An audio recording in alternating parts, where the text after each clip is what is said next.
मर्यादा पुरुषोत्तम श्री राम लड़के वो मत लंका पर चढ़ाई के लंका का लड़ाई जीत लेना। लंका लड़ाई जीत के भगवान राम और लक्ष्मण माता जानकी तीनों जाने अयोध्या में आइलन। और जब अयोध्या में आइलन तो अयोध्या में भयल का यही सगाना का लाइन चालू बा।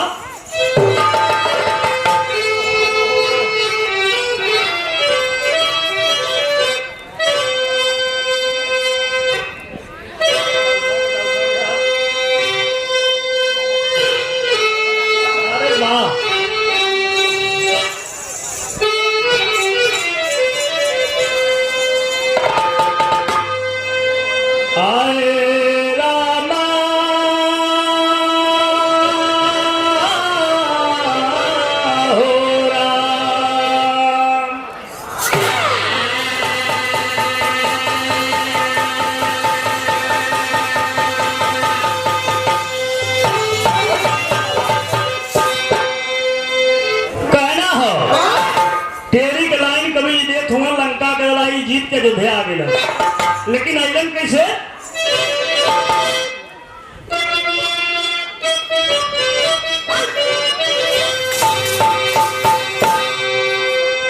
अरे कई के हो कई के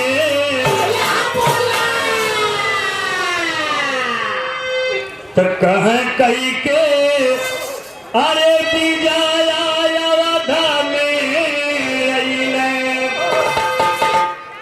जब रघुरैया हो साथे में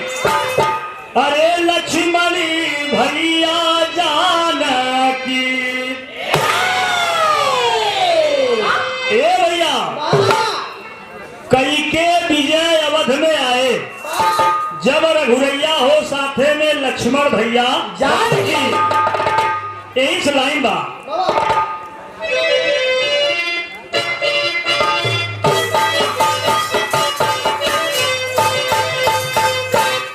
कहना हो अरे कई के हो कई के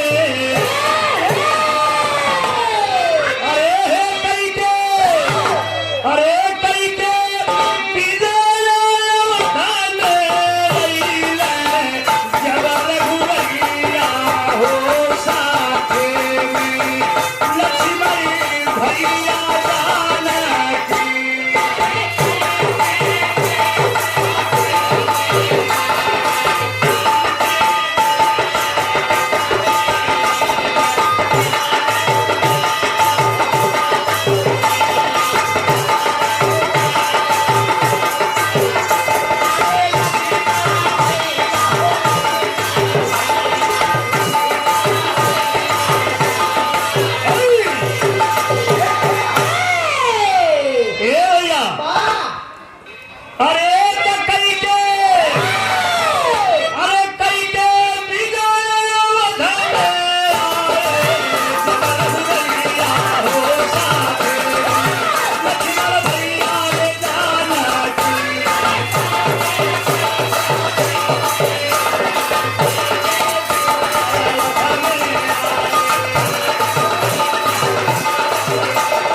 यही से कवि ने लाइन लिखत हुआ कि भगवान अयोध्या में जब आइला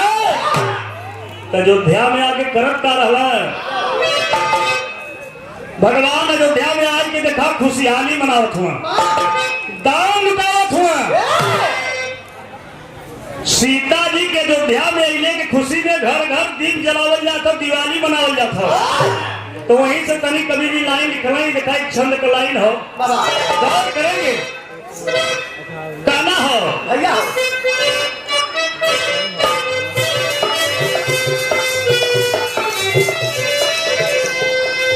कि कर थार लिए है नार खरी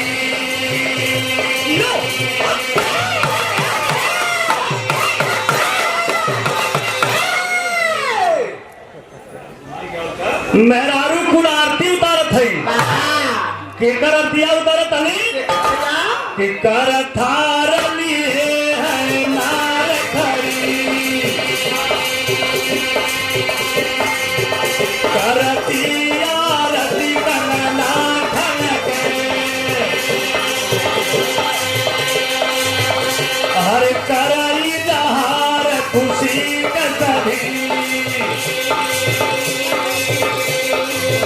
हर कूच करी दिया ना चमके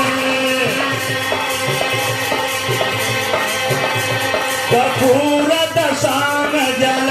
भियना सगरी नगरी गम गम गम के हरे करवाए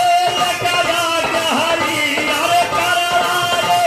कया कहरी बारे बजना गम गम गम के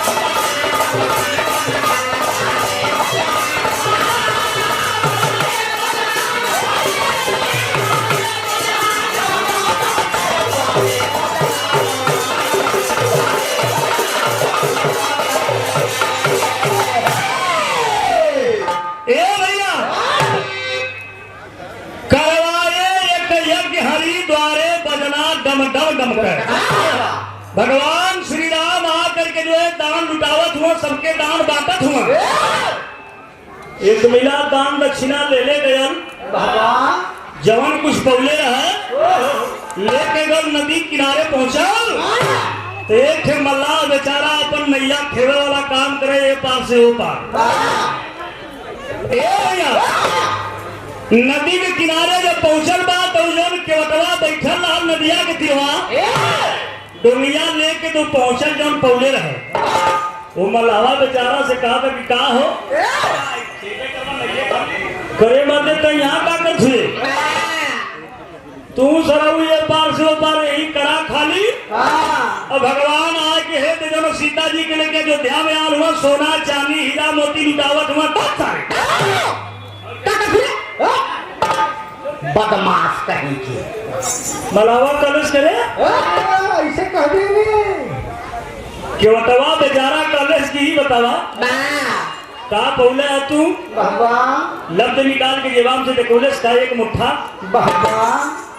सोना चांदी कलश की है तो पौले है कि बतावा के तो चढ़ल क्रोध भैंसा ने सन अरे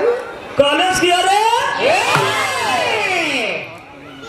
करे यार कुल बेईमाना उन्होंने हुआ कहा कि बतावा से ना काले सूर जौन पौले रहा कहा जा जा जा जा जल्दी वहां बंटा था नहीं खत्म हो जाए पैबो न करबा चलल केवटवा कॉलेज के रूप के सराऊ के हम बतावत है बाबा कहो भगवान के गरियाई में का छोड़ी अच्छा भगवान का तोरे घरे करवा है तो दशरथ का बेटवा है जे करे करकाला वही ढरकाला ओके तो खरा डाल तो गरियाई ना भगवान राम के बतावा था कि जब नाने के जाए लो पार जंगले में 14 साल के बनवास होते ही कुलैना हमारे लगे हम ही पार से पार उतरली हमारी मजूरी देहरस ना जाए कि वहां दान लुटावत हो बड़का दानी वाला बड़ी क्रोध लगन बा ओके हमने का बंदे बोलत बा कॉलेज के रुक पता लगावत है कौन बातत हुई अच्छा तो पहुंचे केवटवा 20 सभा के अंदर माफी जमल में भगवान दान बाटत हुआ तगड़े पहुंचल पकड़ले से सही जो लप से काला का यहाँ लेकर वार घिसराए की जाना कॉलेज की सबके सामने बोला बेइज्जती हुई पकड़ तो सम्मान हो कह चलिए आरे ले जाके कॉलेज की बतावा बापे की नहीं कहूँ बजरे बेईमान हुआ का यार भगवान कहा कि कैसन बेईमान कहा कि जब वो पार जाए तो मुंह बनौला लोगन उतरली वो पार जाए लगा जब पूछला कि मजूरी कितना भइल तो हम कहली तोहर के पास कुछ ना है इसमें जा जब लौटल हमारी मजूरी तो तो लोगन जो ना गैला तैयार से मजूरी देवल ना दे सोचला कि ऐसा ना आप चली तो मांगी निकल गया लोग भाई पास से बच्चू जिंदगी छोड़ा वहां अच्छा तो बड़ा क्रोधित भर बात तुमने कहले साहब क्या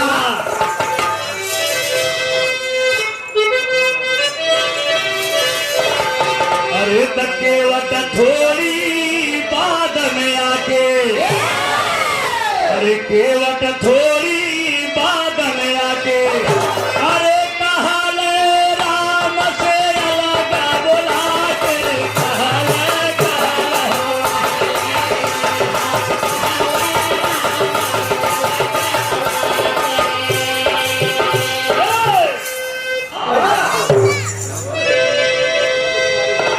कहावा गीत लगाओ मास्टर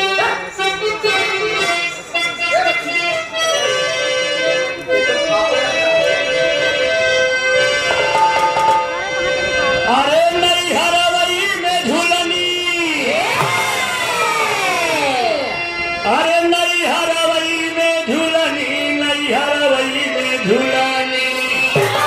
अरे टूटल पिया मोर नई हरवई में झूलनी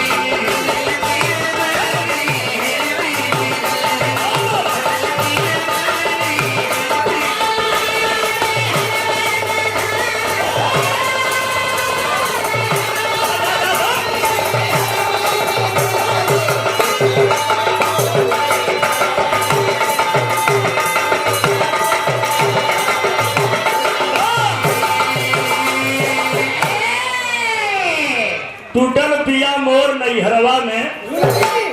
और एक लाइन बता दें कैसे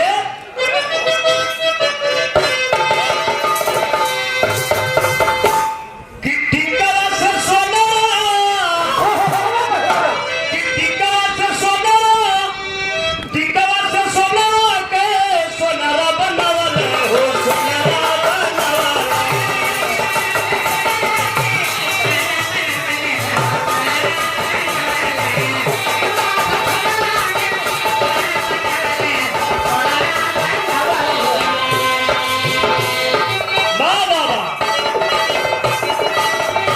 अरे टिकरा से सोना के सोनारा बनावल हो सोनारा बनावल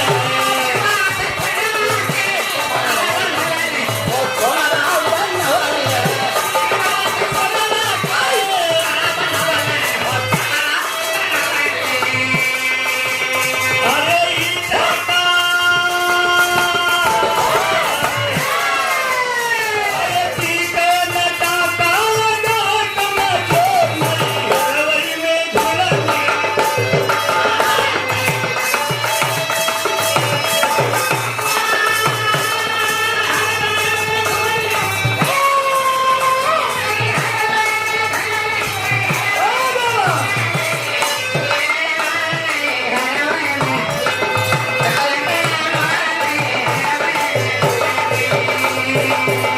ए भैया जौने टाइम पहुंचल बाबू केवटवा राम से रगड़ा बोला के का कहले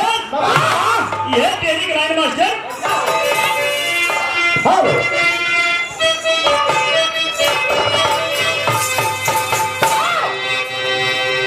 अरे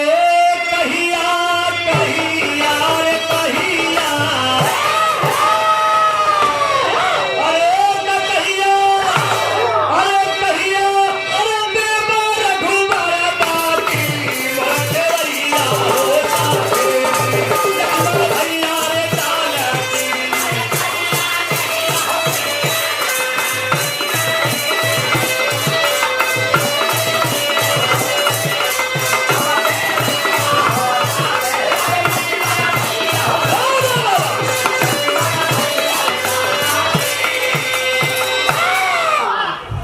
गाना का भाव आप समझ ले केवटवा कॉलेज की कहिया देवा रघुबर बाकी मोर खेवैया हो साथे में लक्ष्मण भैया भगवान राम कालन की केवटवा से कालन के कालन अरे यार तो के यह टाइम रहा माने का अच्छा तो ये बताओ तो आ गिरे तो ठीक हो सोना चांदी हीरा मोती पता तो जवन तोके चाहत हमने मेरे के जोतया लेकिन वो केवटवा अपने जीत पर न हीरा मोती के बात ना है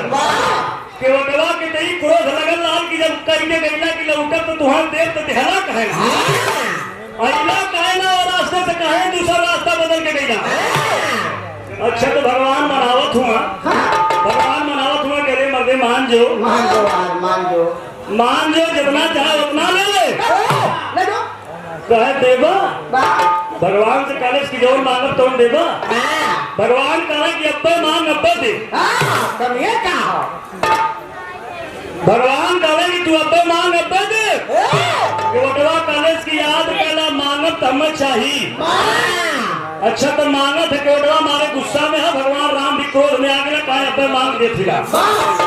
तो छंद गलाए मास्टर कैसे मांगत हुआ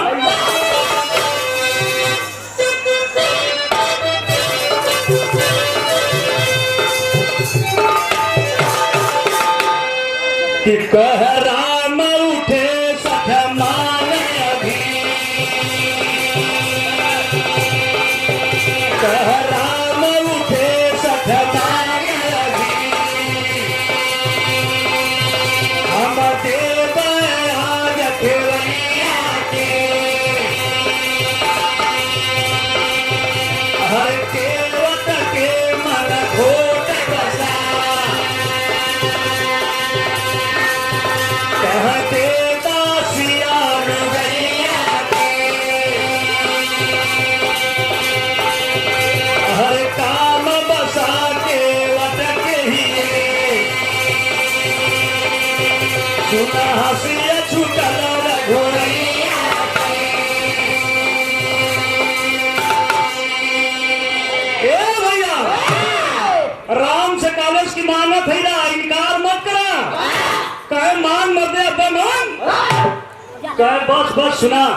न सोना चाहिए न हीरा चाहिए न मोती न रुपया न पैसा तब तो भगवान राम का काम खड़ा हो गल आखिर के जब सोना चांदी हीरा मोती चाहते ना तो ले ही का केवटवा कॉलेज की अब देखा मांगे फिलहाल देवे खो तेरी सीता के हमके अरे मोरी माँ लम्बा हाथ मरले से केवटवा कॉलेज देवे को तो अपने मेहरारू सीता के हम दे दा और तू तो बहुत दिन लेके रहा ना बात बच गई भगवान राम सोचे लगना कि जहाँ सरहू मंगबो कैला मांगत मांगे तैसने मंगला सोना चांदी रुपया पैसा मंगले होता तो तुहार गरीबी दूर भैलो आई का करे का फांसी मांग लेला फांसी मंगला नरेगा इसमें चलत हो तो नरेगा क्या करी जब यह सीता बहन में लेके जाइए अपन क्या करेगा हाँ अरे फरसा छुआ तो लेके जाएगा फिर घरे चल जाओगे ए भैया अच्छा तो भगवान राम हंसा लगवा कहे कि जा तू सीता के मांगत हुआ तो सीता तुम्हें मिली है जरूर लेकिन एक बात बा ओमन लेकिन लगा देना भगवान राम का कलम और केवटवा से वही को उठाना मास्टर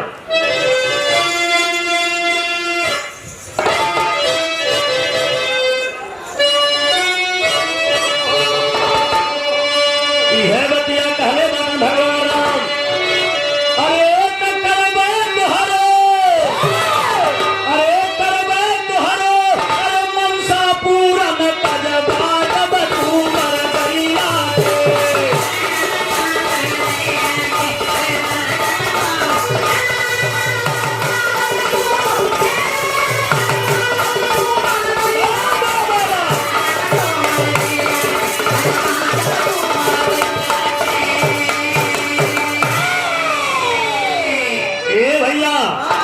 भगवान राम ये कारण की सीता तुम्हें मिली है लेकिन एक बात हो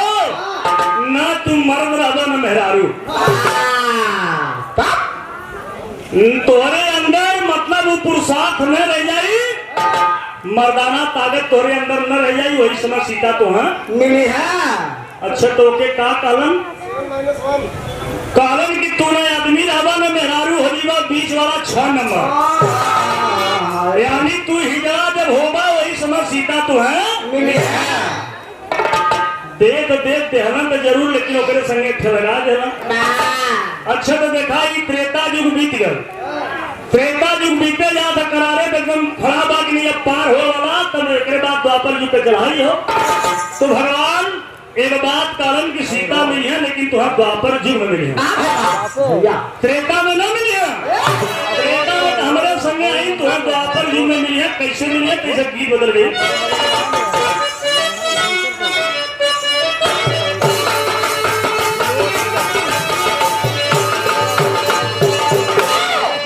कहना हो कि अरे मुनरी कि मुनरी ढीला भाईला मोरे राजा। ए भैया मेरारू गोबर पानी करल बा ओकरे हाथे का मुनरी जौन खियाए के तनी ढील हो गई। ओ मन गन्ना के निकल गए गोबर पानी करे में तो वह दुल्हनिया अपने मन से धुआ से हो के कहले बा कहे मुनरी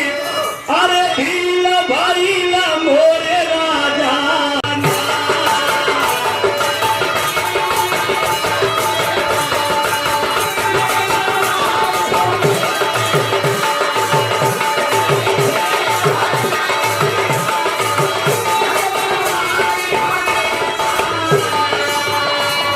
कहना हो ये तो गीत लाइन बतौने लेकिन गाना में भाव सुना भैया हो भगवान का कहलन कि अरे हम कन्हैया बनल बैना।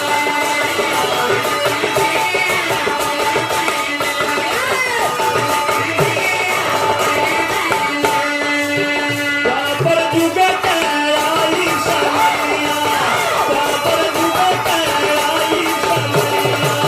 हम कन्हैया बनल बैना।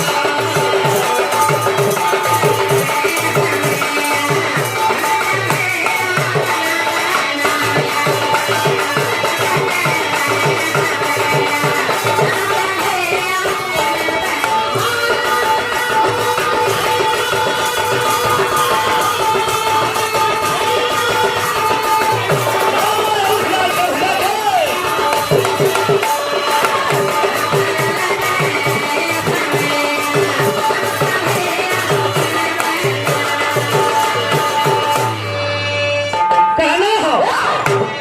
भगवान कालन की द्वापर युग का आई समैया हम कन्हैया बनबे और का बतौला अरे हम कहलैबे नंद कलाला अरे तू बनी जइबा गोधनवा।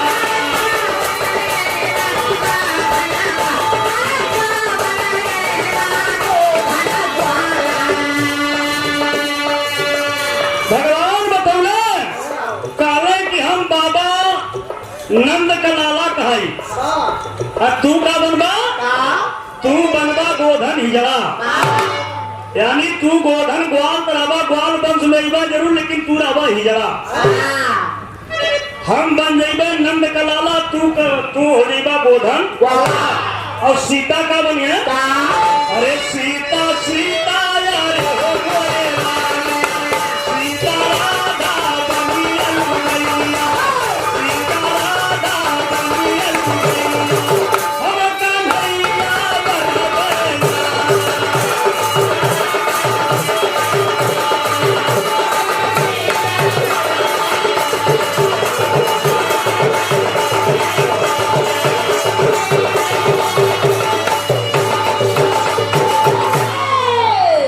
यह सीता राधा बनिए यह सीता द्वापर युग में राधा बनिए तू गोधन ग्वाल बनबा हम बनब कन्हैया और तुहार बियाह नहीं के संगे तब लेके जाए तब देखी तू का करेला अगुवाई भी कर रहा। अच्छा तो गोधना कॉलेज की बार भगवान देख देख देहला जरूर लेकिन तनी से लगा देला चला उतने हमार संतुष्टि अब मांगने तहिले है तब का ले चला देकर जवान जवान दुर्गत करत की हो जनी है। गोधना कैसा रहा। अच्छा तो गोधना लेके जो ना राधा जी के बियाह गोधना के संगे बियाह भयल सारी कहानी आप लोग जानत होगा कि ये गोधना का प्रचार कहाँ से हो। यही बिहार साइड से जो है गोधना जब कुटाला ये औरत लोगों का काम बा गोधना कूटल जाला और कुटाला कहे बदे बदे की बड़ा अकरारी रहे गोधना बहुत हरामी रहे। मेहरारू जब जमुना जी में नहाए जा तो उ सरवा करिया के रहे कपारे में करिया हाड़ी रख ले वाह भाई वाह, और हड़िया में सार छेद कैले रहे वाह भाई वाह। और जब औरत सब नहाए तो सरवा वही छेदवा में से ताके टुकुर टुकुर वही में ताक मेहरारू कुल देख लेनी कहनी कि कौन हरे रखिया चमकत है। अच्छा तो गईली कब से जाके मरनी कुल हड़िया फूट गल और जब हाड़ी फूट गल तो गोधना पकड़ाई गल अब ले जाके कुल बाहरे काटे सोकर कुटाई के नहीं ढंग का मारत मुसरे समाज मत मुआई देनी गोधना मर गया मर गए ओकर कीर्ति वृत्ति बन गई गाना का आखिरी लाइन कहना हो